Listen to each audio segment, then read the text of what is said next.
Assalamu alaikum wa rahmatullahi wa barakatuh.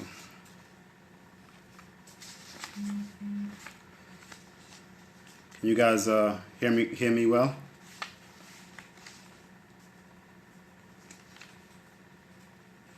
MashaAllah, tabarakallah.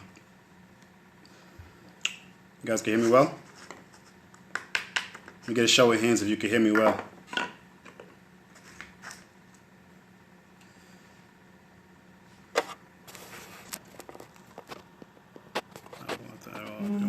Let me get a show of hands if you can hear me well. Hit the like button. Assalamu alaikum wa rahmatullahi wa barakatuh.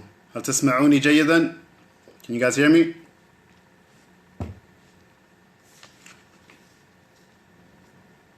طيب ممتاز. بارك الله فيكم يا حبيبنا. خلاص طيب. Okay. Bismillah wa salatu wa salam ala rasulillah. Okay, so as an imam, there's a good portion of the imam's job description or responsibility, the duty to kind of like engage with the community. Wa alaikum assalam wa rahmah. To engage with the community. Okay, barakallahu feekum. To engage within the community with regards to marriage, divorce, and divorce prevention. Divorce prevention. And sometimes it takes too much of the imam's actual time. It takes a lot of his time to actually be focusing on counseling in this particular matter or this particular fashion. So this is why you find a lot of the imams, they actually charge for marriage counseling, divorce counseling, and divorce prevention counseling. It takes a lot of time.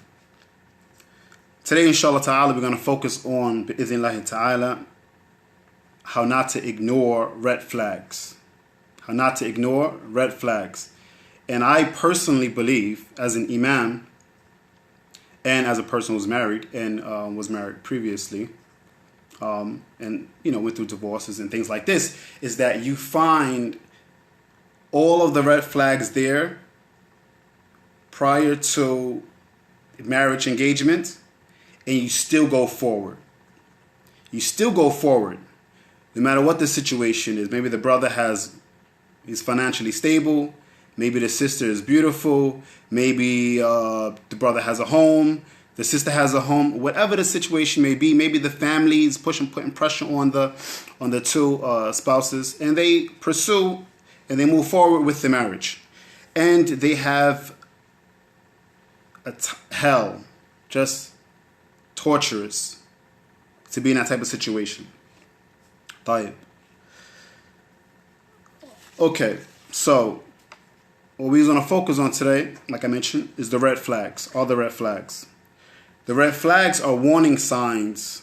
The red flags are warning signs that there is limited compatibility between the two intended for marriage. The two people are intended for marriage, but there are red flags. And they still pursue marriage. And then they're wondering why the situation, ended in divorce, or ended in domestic violence, or ended in, separation, or two Muslims who believe in Allah on the last day, they separate upon the worst of terms. If you believe in Allah in the last day, and you find that this is a person that you cannot be with, there's no reason to put your hand on her. There's no reason for her to be verbally disrespectful. There's no reason for them to separate on bad terms, especially when there is children involved. So, this gives a couple examples of red flags that we ignore. The sister pursues a brother who is unemployed. The brother is unemployed, and she still pursues him for whatever reason there may be. Maybe she has hope that he will become employed in the future. Maybe he's handsome. Whatever the situation is, the sister marries the brother and then complains shortly after because he cannot provide. I have a principle that I apply to my life. I always look at where I went wrong first. In problem resolution, I can't fix your problems, but I can fix my problems. So I would have to blame myself for getting into a situation like that if I was a female and I know the brother wasn't working. Because that time that he's not working, she knew that. And she still pursued him. Now bills increased, expenses increased, and she wants to hold him accountable for being what she considers at that point to be a loser or a failure. But she should blame herself because she ignored the red flag. The brother, he pursues a sister. The sister, she does not wear hijab. She could be very extremely religious in her heart. And this is not that we're not attacking sisters who don't wear hijab. But that's the current situation that she's in. He pursues her with hope that she's going to wear hijab in the time to come. And he is bothered by her not wearing hijab. Brothers, other people are looking at her. Other men are looking at her. Family, if he's in a Muslim family and they're putting pressure on him because she's not wearing hijab. And then he finds himself to be what? Frustrated. He finds himself to be frustrated. And he takes it out on her as if he didn't know that was her current situation or previous situation prior to marriage. He can only blame himself. He has to only blame himself. This is not, what we're not focusing on right now is whether what she's doing something halal or haram. That's not the issue. The issue is he accepted her that way and he expected immediate change. And he was not patient enough to have the patience that was needed to forbear or to tolerate her the time she needed to start wearing hijab. Ultimately ends up in what? Frustration, possibly divorce, household conflict. Because why? He ignored the signs. So we must understand these signs, these red flags that we're ignoring, right? They're not all the time necessarily violations of the religion. They're not violations of the religion, right? A person could be doing something that is permissible Islamically, but the sister, for instance, the brother, he has a wife, and the sister wants to pursue him for marriage, knowing that polygyny is permissible in Islam. She pursues the brother for marriage, but she knows within her she cannot tolerate her husband having another wife. She brings havoc and mayhem to the household. Havoc and mayhem to the household. Conflict after conflict after conflict because she ignored a red flag that she had. And it wasn't going to fix itself because what we're going to come into, there's core preferences and there's basic preferences. Anytime you go against your core preference, there's a great chance, except by the permission of Allah subhanahu wa ta'ala, that the marriage is going to go downhill. It's going to go downhill. We're going to come to that. So these preferences that a person has, so you may have a person who will say, I personally cannot be with a person or a man who is shorter than 5'9" or shorter than 6 feet. I like tall men. That's her preference. That is her preference. If she's in a situation where she finds happiness in marrying somebody who is 6 foot and above, that's her preference. And no one should say, no, sister, you must marry this individual who's 5'6", 5'4", or 5'3", because huwa muttaqi. He's a pious brother. You have to marry him. How could you not marry him? He's a pious brother. Knowing that her core preference is someone who is 6 feet. So she enters into this relationship literally looking down on this brother. And she has disdain and resentment for this brother because he's shorter than her desire. He's shorter than what she had psychologically put as her core preference. Likewise, a brother, It can go both ways. A brother may say, I want a sister who is extremely athletic because I'm athletic. And this sister is not athletic. And he sees and he has a problem. And he has a problem with her because she's unhealthy to him. In his eyes, she's unhealthy. So there's problem after problem in the household because he cannot let go that she is not an athlete, because he is. These core preferences are very important. These flags are very, very important. The Prophet ﷺ, a man came to him. And this man, he came to the Prophet ﷺ, and he says, إنه تزوج امرأة من الأنصار. He married a woman from the Ansar. The Prophet ﷺ asked him, هل أو نظرت فيها نظرت إليها? Did you see her? And he said, لا. He didn't see her.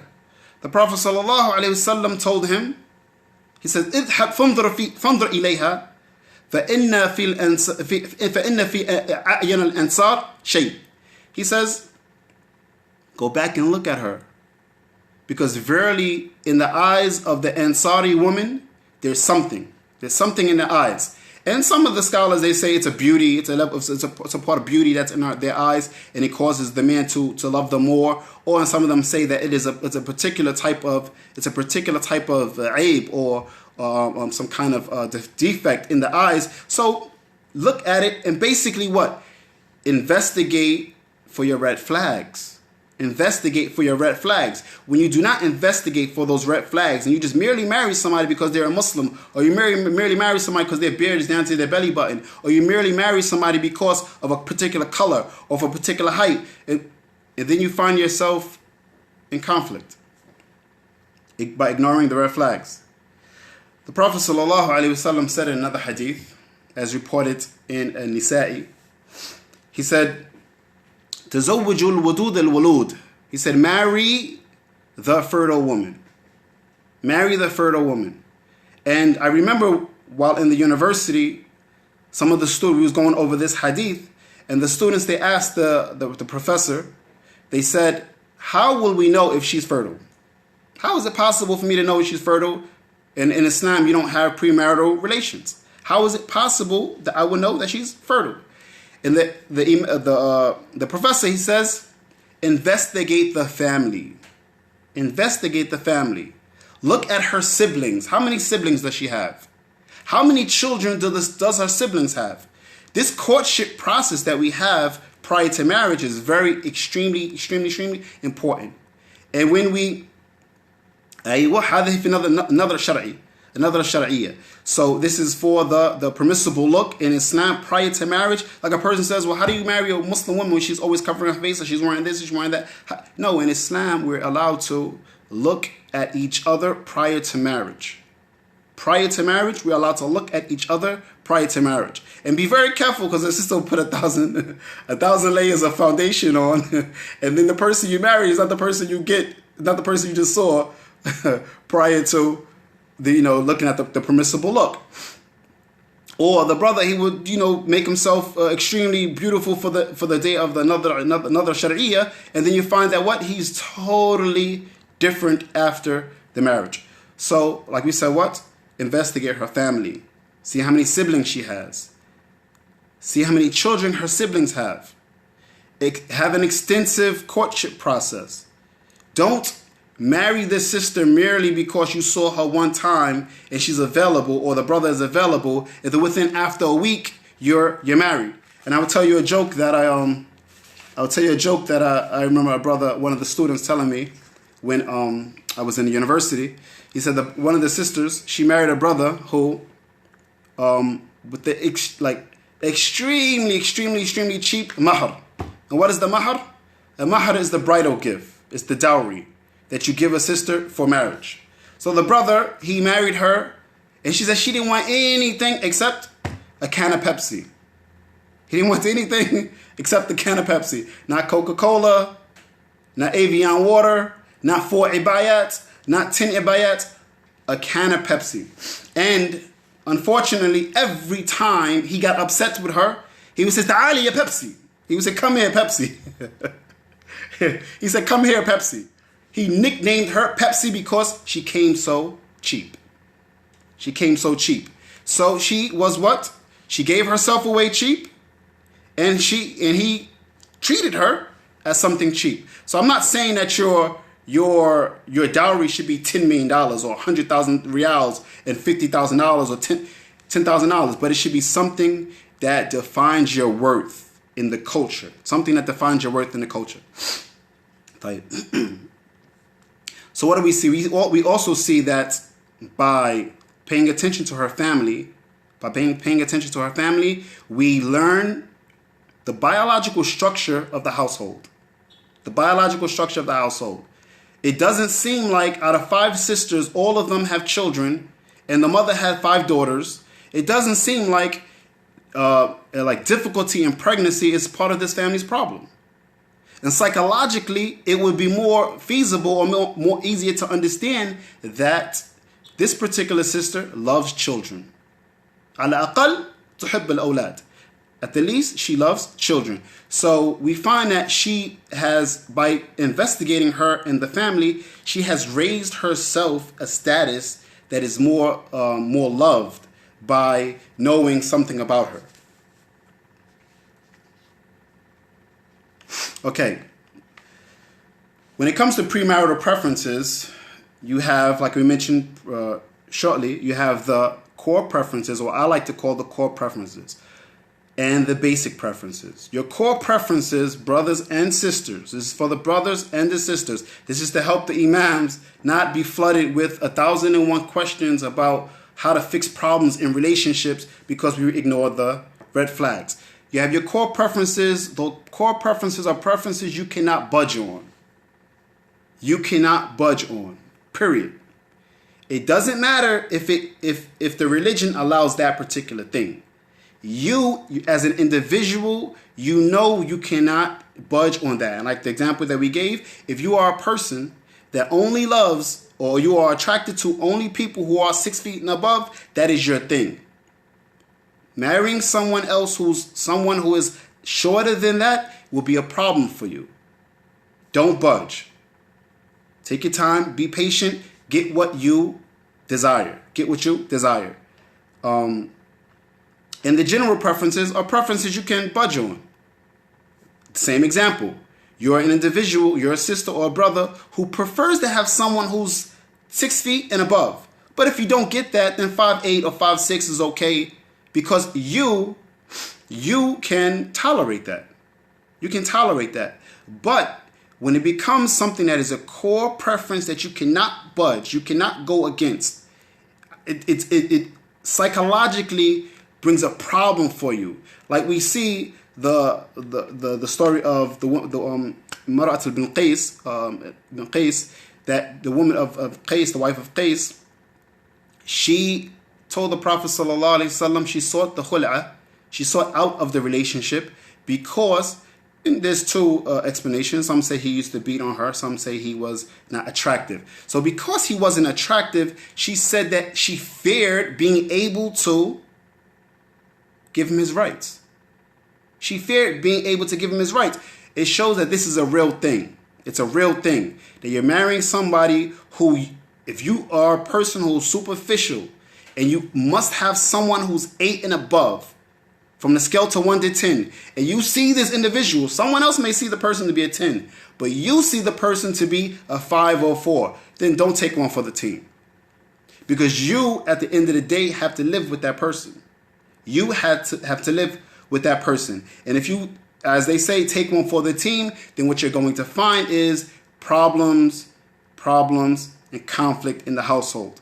And conflict in the household is bad when it's just 1 or 2 people, like the husband and the wife.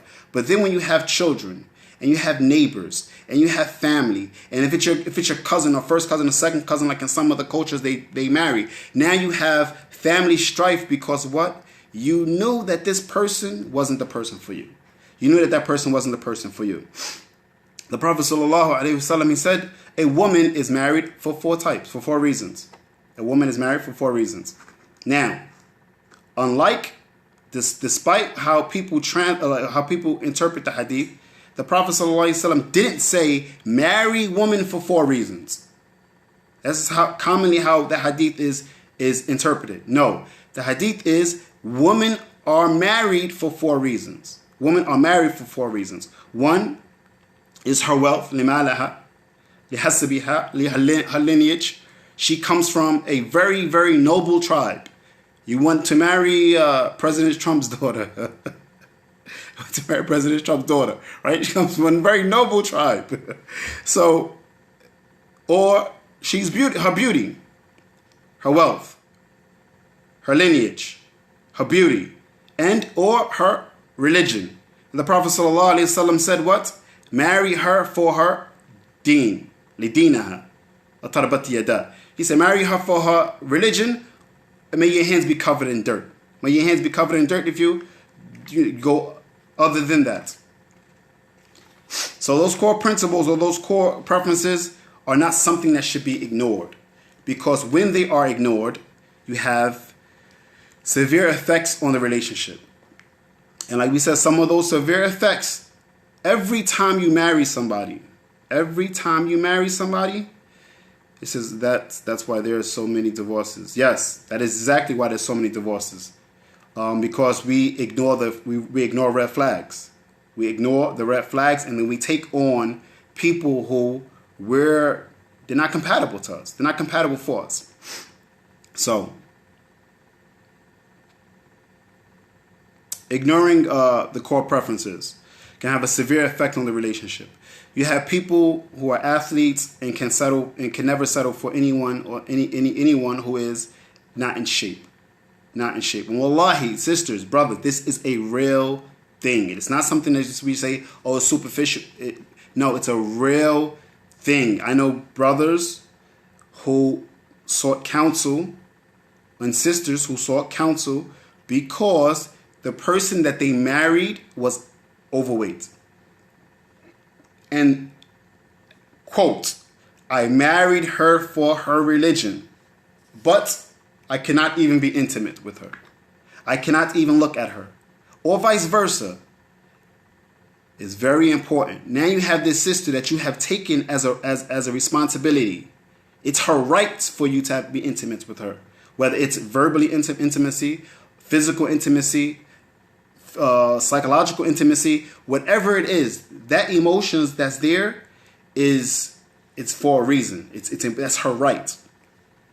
And any time and every time a person enters into your life, and you accept them as a spouse, and you break up on bad terms, not only did you lose the person that you married, but the second person to come has to work around your new boundaries, your new barriers.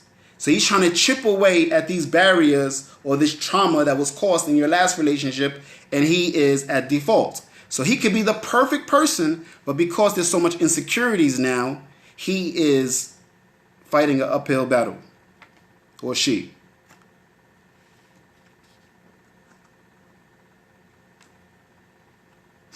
So this ideology that, okay, well, you shouldn't have a type because you're a Muslim. You're a Muslim, so you shouldn't have a type. It's incorrect. It's incorrect. You should have a type.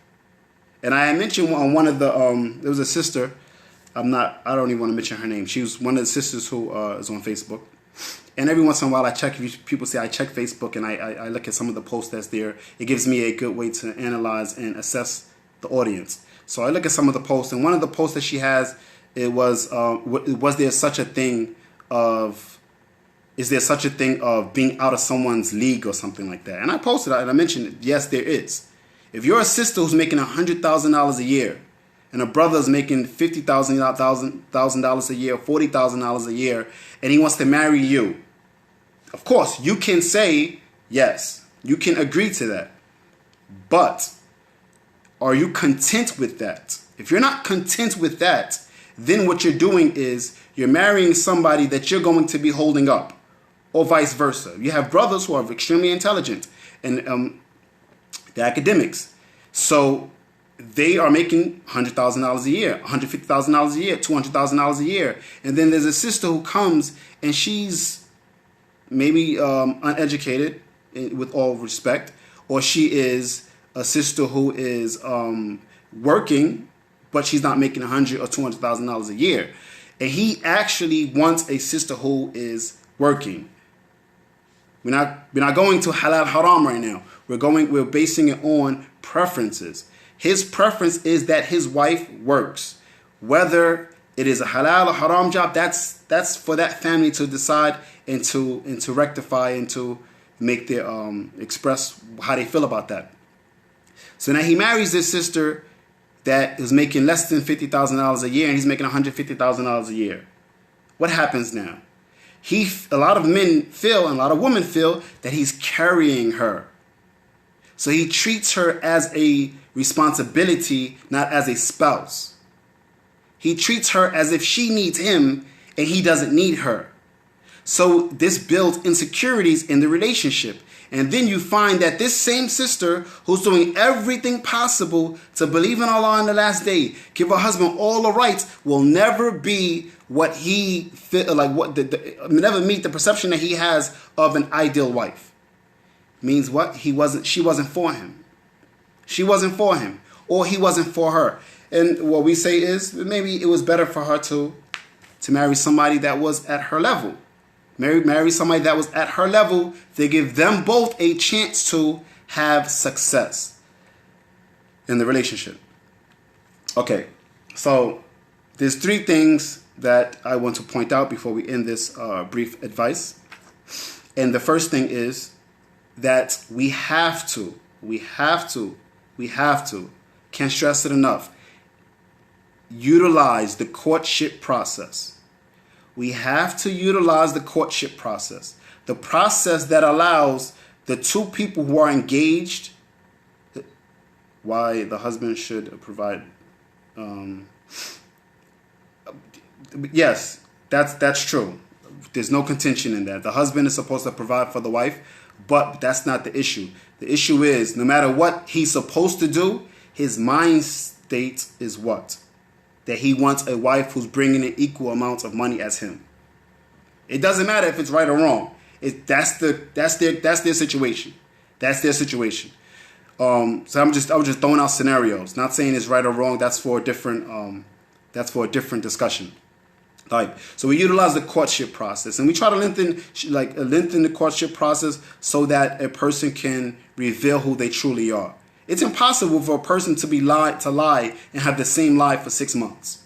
It's impossible for a person to put on the best character and hide all of his true self for 6 months, 5 months, 4 months. Eventually, what's in the darkness will come out to light. So eventually, who he really is will come to the table and will be exposed.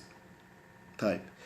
The second thing is the sister or the brother has to know what the difference between their core preferences are and the basic preferences. If you have core preferences that you say in your head that you cannot budge on, then write them down. Write them down, because these are the things that you're looking for when you're utilizing the courtship process.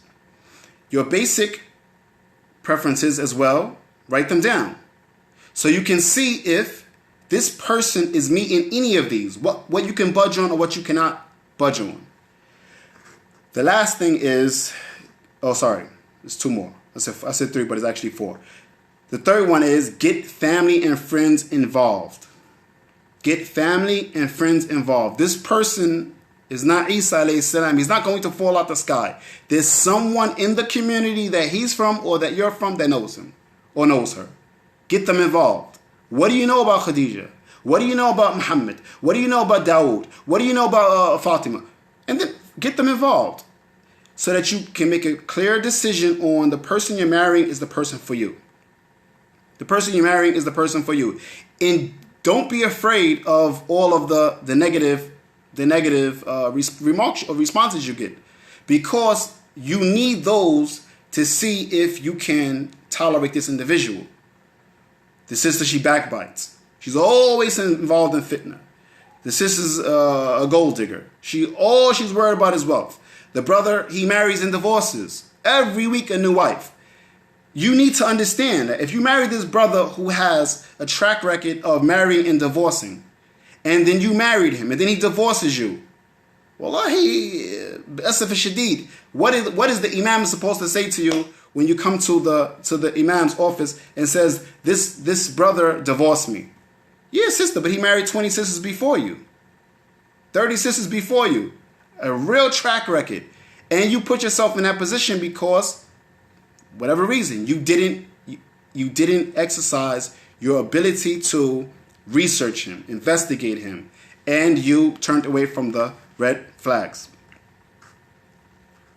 The last thing, which is one of the most important things, is that you leave out your emotions.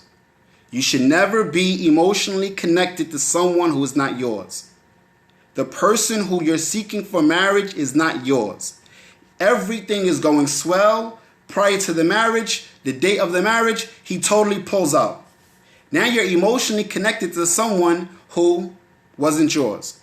Or the courtship process was 4 months, 5 months, 6 months, and then what happens? He pulls out.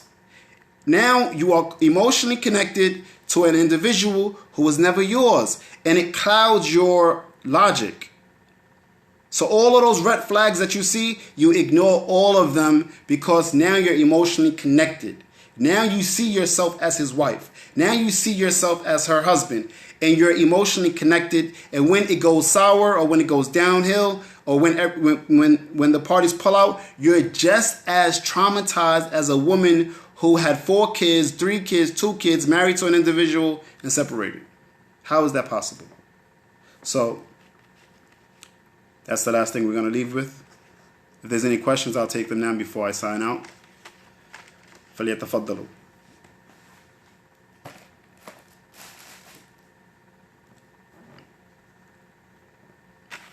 And we try to keep the topic. If there's a question, we keep it on the topic. We keep the question on the topic. If you found it beneficial, then like, share, and hopefully other brothers and sisters can have find some benefit in it.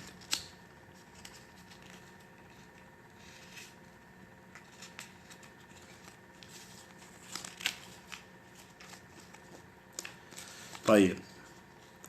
وبهذا صلى الله على نبينا محمد وعلى آله وصحبه وسلم أجمعين.